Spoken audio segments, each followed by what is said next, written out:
BTTH के एक और नई वीडियो में आपका स्वागत है। पिछले एपिसोड में हमने देखा था प्यूरिफाइंग डिमोनिक लोटस सेंट और प्यूरिफाइंग डिमोनिक लोटस फ्लेम के बीच की लड़ाई में इतनी खतरनाक एनर्जी रिलीज हो रही थी कि सभी को अपनी जान बचाकर वहां से भागना पड़ा। पर हम लोग सुनर को देखते हैं जो कि बीच रास्ते से रिटर्न हो जाती है एज श्योगेन अभी भी अकेला इस जगह पर था। जिसके बाद फाइनल फाइट में हम देखते हैं purifying demonic lotus saint purifying demonic lotus flame की पूरी याददाश्त एंड इंटेलिजेंस मिटा देते हैं और वो इस दुनिया को छोड़कर चले जाते हैं। धमाके से जब श्योगेन और सुनर संभलते हैं तब वो अपने सामने का नज़ारा देखकर एकदम शॉक्ड। श्योगेन प्यूरिफाइंग डिमोनिक लोटस फ्लेम को फिर रिफाइन करने के लिए जाता है पर उसकी ताकत इतनी ज़्यादा थी कि वो कंट्रोल नहीं कर पाता है। फिर सुनर आती है और दोनों एक साथ मिलकर रिफाइन करने लगते हैं। अब आगे आज की एपिसोड बहुत ज़्यादा इंटरेस्टिंग होने वाली है। एकदम आराम से ध्यान से पूरा देखो। एपिसोड स्टार्ट होती है और हम लोगों को सोल क्लैन को दिखाया जाता है। इस जगह पर हम लोग याओ क्लैन से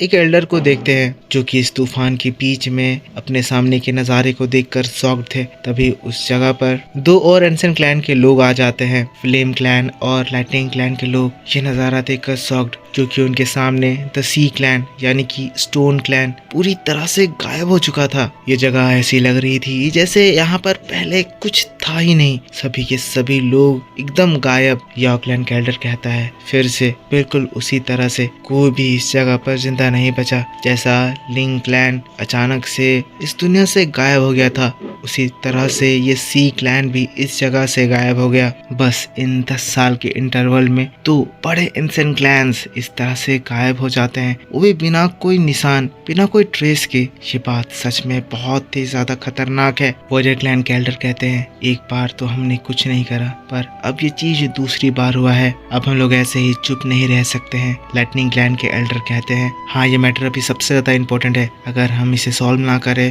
तो अगली बारी हम लोगों में से किसी की हो सकती है। याओ क्लैन के एल्डर कहते हैं ठीक है मैं तुरंत ही अपने याओ क्लैन में लौट जाता हूँ और अपने लीडर को इस बारे में बताता हूँ। दूसरे एल्डर कहते हैं हाँ आप सही कह रहे हो, हमें भी इस जगह से जाना होगा, हमें भी इस बारे में डिस्कस करना होगा। याओ क्लैन के एल्डर कहते हैं जिस तरह से ये एंसेंट क्लैन गायब हो रहे हैं मुझे नहीं लगता इसके पीछे जो बड़ी ताकत है उससे हम तीनों क्लैन के लोग अकेले फाइट करके जीत सकते हैं। जिसके बाद 2 स्क्रोल्स निकालते हैं और फिर एक एक स्क्रोल को दोनों एल्डर्स को दे देते हैं। कहते हैं आप इन स्क्रोल को अपने चीफ को दीजिए, हम लोगों को एक अलायंस बनाने की जरूरत है। मेरा याओ क्लैन इस अलायंस में आपको इनवाइट करता है। प्लीज आप लोग इस स्क्रोल की मदद से हमारे क्लैन आइए, हमें इस बारे में डिस्कस करना होगा। बात करके वो लोग वहाँ से गायब हो जाते हैं। सीन शिफ्ट होता है और हम लोगों को गू रेल्म के हॉल को दिखाया जाता है। सी क्लैन के गायब हो जाने की न्यूज़ पूरे सेंट्रल प्लेन में फैल चुकी है। गू क्लैन भी इस न्यूज़ को सुनकर परेशान है। इसी बारे में डिस्कशन चल रहा है। बात हो रही है जब सी क्लैन गायब हुआ था हमने सुना कि उससे पहले उन लोगों का स्पेस एक स्पेशल लॉकडाउन फेस कर रहा था। वहाँ से ट्रेड्स एकदम रुक गए थे, कोई भी अंदर की चीज बाहर नहीं जा रही थी। उनका गायब होना एकदम बिल्कुल लिंग क्लैन के गायब होने जैसा है। जरूरी इन दोनों क्लैन्स के एकदम से गायब हो जाने के पीछे कोई एक ही क्लैन का हाथ है। गू क्लैन के चीफ कहते हैं क्या कल्प्रिट ने कोई सबूत पीछे छोड़ा है, आप लोगों को कुछ पता चला है? तभी उस जगह पर क्विंग यान आ जाता है, अपने चीफ को आकर ग्रीट करता है, फिर तुरंत ही बताता है यान क्लैन, याओ क्लैन और ले क्लैन एक अलायंस बनाने के लिए एग्री किए हैं और उन लोगों ने एक 3 क्लैन अलायंस फॉर्म कर लिया है। क्विंग यान की बात को सुनकर सभी लोग एकदम सोच में पड़ जाते हैं। दूसरे एल्डर्स लोग कह रहे हैं 3 क्लैन अलायंस, वो भी एंसेंट क्लैन का। इस तरह का अलायंस तो इससे पहले सेंट्रल प्लेन में कभी भी नहीं हुआ है। तब एल्डर क्विंग यान से पूछते हैं क्या उन लोगों ने गू क्लैन को इस अलायंस को ज्वाइन करने के लिए इनवाइट करा है? क्विंग यान कहता है नहीं, हमें भी इस बारे में आज ही पता चला है। क्विंग यान की ये बात को सुनकर तो लोग और शॉक्ड हो जाते हैं। अब सभी लोग और डिस्कस करने लगते हैं। एल्डर्स कह रहे हैं बस हम लोग और हुन क्लैन को ही इस अलायंस से एक्सक्लूड किया गया है, मतलब वो लोग हम दोनों में से किसी को उन क्लैन्स के गायब हो जाने के पीछे का कल्प्रिट समझ रहे हैं। दूसरा एल्डर गुस्साते हुए कहता है बकवास, हमारा गू क्लैन कभी भी इस तरह की नीच हरकत नहीं कर सकता है। आखिर हम लोगों के ऊपर शक करने की उनकी हिम्मत कैसे हुई? क्या वो लोग हमें हुन क्लैन के जैसा समझ रहे हैं? दूसरा एल्डर कहता है सभी लोगों को ये बात तो पता ही है कि हम लोगों का लिंग क्लैन या तो फिर सी क्लैन में से किसी भी तरह की कोई दुश्मनी नहीं थी, पर आखिर क्यों वो लोग हम लोगों को भी इस तरह से सस्पिशियन में रख रहे हैं? एल्डर सभी परेशान हैं। फिर गुनान हाई कहते हैं क्या हमारे गू क्लैन के बाहर किसी भी तरह की की कोई मूवमेंट्स हो रही है, सोल क्लैन के मूवमेंट्स के बारे में पता लगाओ। क्वीन ज्ञान अपने हाथों को जोड़ते हुए कहता है, जब से लिंक क्लैन गायब हुआ था हम लोगों ने हमारे कुक क्लैन की सिक्योरिटी और ज्यादा बढ़ा दी थी। हम लोगों ने हमारे बेस्ट स्पाइस के साथ पूरी जगह को मॉनिटर करा, पर उन सभी के बावजूद भी हम लोगों को किसी भी तरह का कोई न्यूज नहीं मिला, कोई इन्फॉर्मेशन या कोई मूवमेंट का पता नहीं चला। ये सब सुनकर चीफ खड़े हो जाते हैं, कहते हैं बस करो, इस तरह के बिना हाथ पैर का अंदाजा लगाकर हम लोगों को कोई फायदा नहीं होने वाला है। इस तरह की बातें कर कर हम लोग सिर्फ अपने डाउट को और ज्यादा बढ़ाएंगे ही। अभी के लिए हमारे कुक क्लैन के लिए सबसे बेस्ट ये है कि हम लोग एकदम न्यूट्रल रहें और किसी भी तरह की कोई इंसिडेंट से बचें। साथ ही हम लोगों को अपने डिफेंस को भी मजबूत करना होगा, अपनी स्ट्रेंथ को भी बढ़ाना होगा, क्योंकि जो भी इसके पीछे की ताकत है वो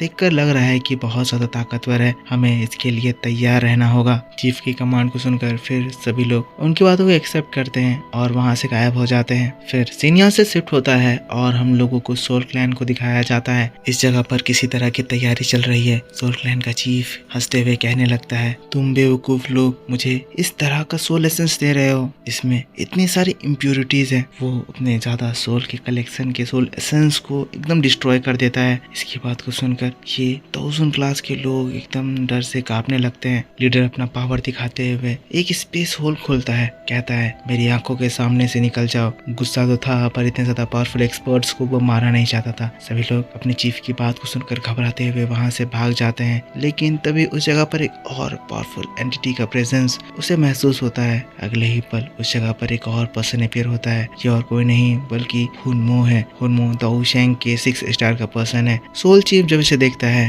कहता है, हुनमो आखिर तुम यहाँ पर क्यों आए हो? हुनमो कहता है, सोल चीफ इतने ज्यादा गुस्से में लग रहे हैं, क्या इसका रीजन आपकी वो हार है? सोल चीफ आगे आता है, हाथ जोड़कर उसे ग्रीट करता है, कहता है मुझे नहीं पता था कि हुनमो आप यहाँ आने वाले हैं। अगर मुझे पता होता तो मैं इस तरह की हरकत नहीं करता। हुनमो कहता है, प्यूरिफाइंग डिमोनिक लोटस फ्लेम को काबू करने में फेल हो जाना, जिसके बाद वहां से हार कर वापस लौटना और फिर अपने दुश्मन स्काई मेंशन अलायंस को इस तरह से बढ़ते हुए देखना, देखकर लग रहा है जैसे हॉल ऑफ सोल की रेपुटेशन इन दिनों काफी ज्यादा खराब हो रखी है। क्लैन चीफ कहता है, आप क्या कहना चाहते हैं? आपका ये मतलब है कि क्या मैं क्लैन के एक्सपेक्टेशन को फुलफिल करने में अब फेल हो गया हूँ? आगे बढ़ता है, कहता है, हाँ ये बात नहीं है, क्योंकि मुझे चारों ओर से क्रिटिसिज्म मिल रहा है, पर मेरे फेल हो जाने का कारण मेरा ये क्लोज डोर कल्टीवेशन है। अगर मैं अपनी फुल स्ट्रेंथ में होता तो मैं कभी भी प्यूरिफाइंग डिमोनिक लोटस फ्लेम को पाए बिना वापस नहीं आता। हुनमो कहता है, बस करें, मैं आपको यहाँ पर सुनाने नहीं आया हूँ, मैं यहाँ पर आपको ये बताने आया हूँ कि इतने समय के बाद आज फिर से हमारे स्पाइस को प्यूरिफाइंग डिमोनिक लोटस फ्लेम के वर्ल्ड में एक्टिविटी महसूस हुई है। हॉल ऑफ सोल का चीफ कहता है, क्या इसका मतलब ये है कि शोयन अभी भी वहाँ पर जिंदा है? हुनमो कहता है, इस बात को मैं एकदम कॉन्फिडेंस के साथ नहीं कह सकता हूँ, पर ऐसा मुझे वहाँ जाकर महसूस हुआ कि जिस तरह की उस वर्ल्ड की फ्लक्चुएशन है, जरूरी उस जगह कोई प्यूरिफाइंग डिमोनिक लोटस फ्लेम को सबड्यू कर रहा है। ये बात सुनकर तो हॉल ऑफ सोल के चीफ का वो एकदम फटाक फटा रह जाता है। शॉक्ड होते हुए कहता है, जी आप क्या बात कर रहे हैं? हुनमो कहता है, अगर शोयन वहाँ से प्यूरिफाइंग डिमोनिक लोटस फ्लेम को सबड्यू करके आ गया तो उसकी पावर बहुत ही ज्यादा बढ़ जाएगी। ये हम लोगों के लिए ठीक नहीं है। इसी वजह से हुन क्लैन ने आपके लिए कुछ भेजा है। कहते हुए एक डिमोनिक फायर वो बाहर निकालता है। हॉल ऑफ सोल का चीफ ये देखता है, देखकर एकदम शॉक्ड, एकदम खुश हो जाता है। जिसके बाद वो फायर उसके फोरहेड में घुसती है और उसके अंदर एक अजीब सी ताकत उभर आती है। हुनमो कहता है, जब तक शोयन उस प्यूरिफाइंग डिमोनिक लोटस फ्लेम के वर्ल्ड में है, हम लोगों को इस मौके का फायदा उठाना चाहिए। हम लोगों को sky mention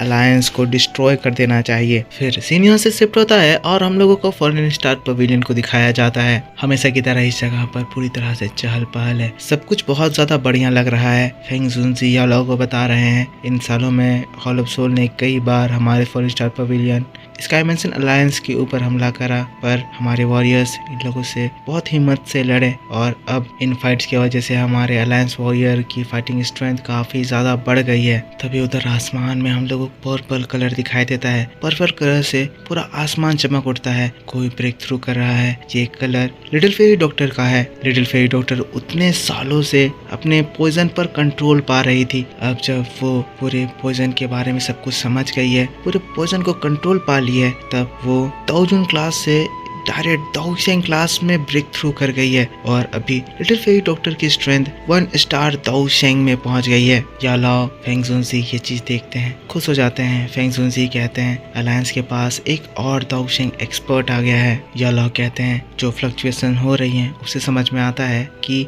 Saint essence blood little fairy doctor को ब्रेक थ्रू करने में मदद करी है, पर अभी तो हम लोगों को मेडिसा की कल्टीवेशन लेवल के बारे में जानना बाकी है। वो तो 9 कलर्ड हेवन सोलिंग पाइथन का इनहेरिटेंस ले रही है। फिर यालाओ और फेंग जुनजी आगे बढ़ते हैं। यालाओ कहते हैं तो प्यूरिफाइंग डिमोनिक फ्लेम स्पेस से कोई मूवमेंट का पता चला? फेंग जुनजी बताते हैं अभी तो नहीं, पर कुछ समय पहले हमें जियान का मैसेज आया है। वो बता रही थी कि ड्रैगन सील की कंडीशन एकदम बढ़िया है, मतलब शेरियन बिल्कुल ठीक है। लेकिन तभी उस जगह पर एक स्ट्रेंज पावर का सेंसेशन होता है। हम लोग देखते हैं आसमान में डार्क क्लाउड छाने लगते हैं। सभी लोग देखते ही तुरंत उस जगह पर खड़े हो जाते हैं। जिस तरह की इंटेंसिटी थी, जिस तरह की पावर थी, समझने में ज्यादा देर नहीं लगता है कि इस जगह पर हॉल ऑफ सोल की एंट्री हो गई है। सभी लोग उस जगह पर एक डिफेंस बनाकर खड़े हो जाते हैं। तभी आसमान में एक नोट उभर कर आता है, battle of death, peak of the fallen, 3 days hence, sky mansion alliance. मतलब कि hall of soul sky mansion alliance को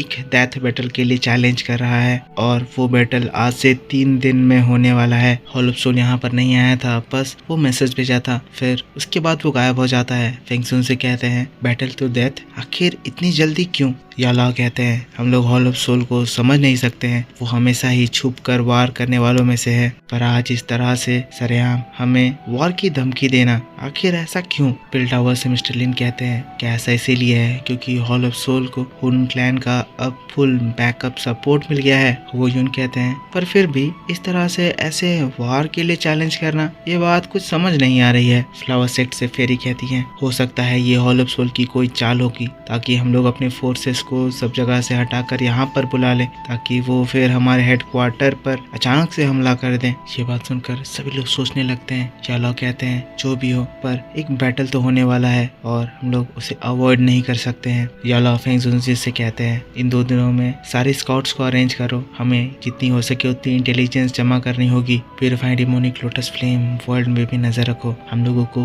किसी भी तरह करके इस बैटल को होल्ड करना होगा जब तक शोगियन वापस ना आ जाए। अब दोस्तों फिर सीन शिफ्ट होता है और आखिरकार हम लोगों को शोगियन के साइड में दिखाया जाता है। इस जगह पर इस लोटस फॉर्मेशन में इतने सालों में एक ककून बन गया है, बॉल बन गया है, जिसके अंदर सुनर शोगियन इस प्यूरिफाइड डिमोनिक लोटस फ्लेम को सबड्यू कर रहे हैं। तभी अचानक से वो स्पीयर क्रैक होता है और उसके अंदर से एक स्ट्रॉन्ग एनर्जी आसमान तक बाहर निकलती है। एनर्जी की खत्म होते ही हम लोग देखते हैं लोटस गायब हो जाता है। शोगियन और सुनर वहां पर बाहर निकलते हैं, उनका अपीयरेंस चेंज हो गया था, दोनों ही बहुत ज्यादा पावरफुल लग रहे थे। रिफाइनिंग कंप्लीट हो चुकी है, इन लोगों की पावर बढ़ गई है। सबसे पहले सुनर की बात करें तो सुनर की स्ट्रेंथ दाओशेंग के 4 स्टार पर पहुंच गई है। दूसरा हमारा हीरो शोगियन, ये भी बहुत ज्यादा ताकतवर, सुनर से ज्यादा पावरफुल। इसकी स्ट्रेंथ हमें पता चलता है दाओशेंग की 5 स्टार पे पहुंच गई है। दोनों ही बहुत ही बड़ा गैप कवर किए हैं। इतना ज्यादा बड़ा गैप, इसको कवर करने में लोगों को 1000 साल भी लग जाते थे। शोगियन सुनर की ओर देखता है, कहता है सुनर तुम्हारा बहुत बहुत थैंक यू, अगर तुम ना होती तो मैं कभी भी इस प्यूरिफाइड डिमोनिक लोटस फ्लेम को अकेले सबड्यू नहीं कर पाता। सुनर कहती है आपको थैंक यू बोलने की कोई जरूरत नहीं है, मैं बस आपके साथ रहना चाहती थी। वैसे भी ये प्यूरिफाइड डिमोनिक लोटस फ्लेम में आपकी मदद करने से मुझे भी बहुत ज्यादा फायदा हुआ है। मेरी स्ट्रेंथ भी दाओशेंग के 4 स्टार पे पहुंच गई है। दोनों एकदम खुश। शोगियन कहता है हम लोगों ने प्यूरिफाइड डिमोनिक लोटस फ्लेम को एक साथ सबड्यू करा है। मैं सोच रहा हूँ अब इसके बाद जब मैं हेवनली फ्लेम को मर्ज करूंगा तब उसका इफेक्ट क्या होगा। शोगियन फिर तुरंत ही हैंड साइंस करता है, फ्लेम मंत्रा का इस्तेमाल करता है और फिर अपने फ्लेम को मर्ज करने लगता है। पर तभी उसके बॉडी से एक धमाका होता है और शोगियन ये चीज महसूस करके एकदम सॉफ्ट घबरा जाता है। सुनर पूछती है शोगियन आखिर हुआ क्या? शोगियन एकदम घबराते हुए कहता है मेरे बॉडी से सारी हेवनली फ्लेम गायब हो चुकी है। शोगियन एकदम हड़बड़ा जाता है,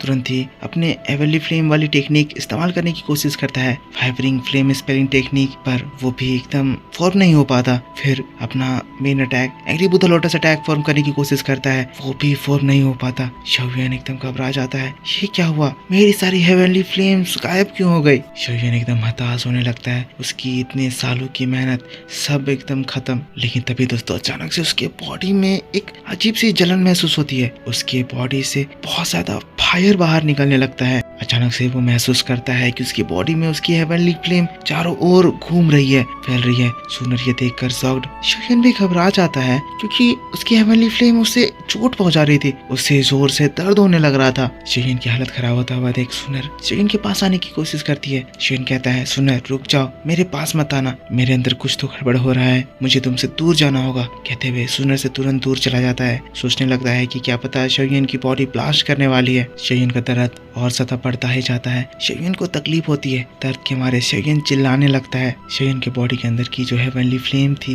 वो धू धू करके उसके बॉडी से बाहर निकलने लगती है। ऐसा लग रहा था जैसे शोयन की बॉडी की सारी एनर्जी बाहर निकल रही हो। शोयन चिल्ला रहा था, उसे समझ नहीं आ रहा था कि आखिर उसके साथ क्या हो रहा है। तभी सारी फ्लेम शोयन की बॉडी को छोड़कर बाहर निकल आती है। शोयन एकदम कमजोर अपने ऊपर देखता है। सुनर भी उसके पास आ गई थी, पर ऊपर का नजारा देखकर दोनों ही एकदम शॉक्ड, क्योंकि जो शोयन के बॉडी के अंदर 5 तरह की हेवनली फ्लेम थी, अभी एक और हेवनली फ्लेम आया, मतलब 6 तरह की हेवनली फ्लेम, और एक और हेवनली फ्लेम हमें दिखाई देता है, 7वां हेवनली फ्लेम। ये सुनर का हेवनली फ्लेम था जो कि एक साथ सबड्यू करने की वजह से शोयन के बॉडी में थोड़ा सा आ गया था। वो एक जगह मिलकर एक बहुत ही स्ट्रॉन्ग एनर्जी फॉर्म करने लगते हैं। एक जोरदार धमाका होता है। धमाका से सुनर और शोयन दोनों पीछे हो जाते हैं। तब वो हेवनली फ्लेम का फॉर्म एक फॉर्म लेने लगता है, एक सुंदर, एक क्यूट फॉर्म, एक बेबी का फॉर्म। शोयन सुनर अपने सामने उस बेबी को देखते हैं, देखकर शॉक्ड हो जाते हैं कि आखिर ये हो क्या रहा है, यहाँ पर एक बच्चा कैसे पैदा ले रहा है।